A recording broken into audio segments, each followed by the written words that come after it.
Assalomu alaykum, hurmatli aziz obunachilar. Xudo xolasa çayxonadagi Bilissimo çayxonasındagi ocaklarni bitirdik qozonlarimizni. Bu maketini yasab berdik bize.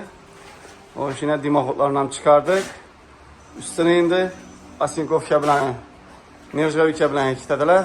Xudo xolasa yani o'sha biza o'rib berdik. Ayağını ucu örüp bo'lmaydi ku baland. Shu uchun yanini ucu Nevzgovkadan ketadi dimoxoddan. Xo'sh, aziz obunachilar, bizlar orqa tarafda yana Ford kranini o'rib berishimiz kerak edi. Bu ham taraflarni ham ucu o'zgartirish kiritdilar. Shuna bu yanlarni ham 2 oyna qo'yib o'rib şöyle zakritli zona bo'ladi bu. Baliqxona bo'ladi gap qisqasi. Yine az teshkalaridan şuradan bir devor bo'ladi. Shunday deb blok o'riladi. Shu bloklarni o'ramiz. Yine az beton quyish jarayoni steshga. Qozonimizga keladigan bo'lsak, 15 kilolik, 10 kilolik, 15 kilolik, 2-15 kilolik qo'yilgan odamdan gazdan foydalanaverasizlar do'stlar.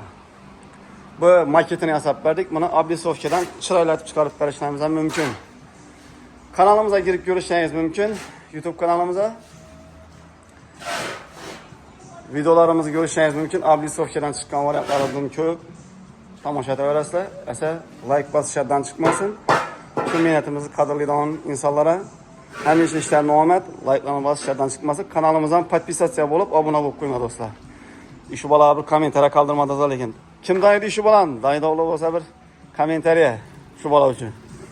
Hadi yangiliklar bo'lsa yozaversinlar. Qilaveramiz. Ha, toza ishladik endi.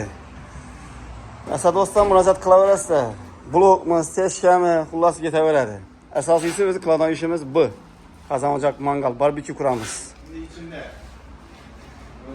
Allah.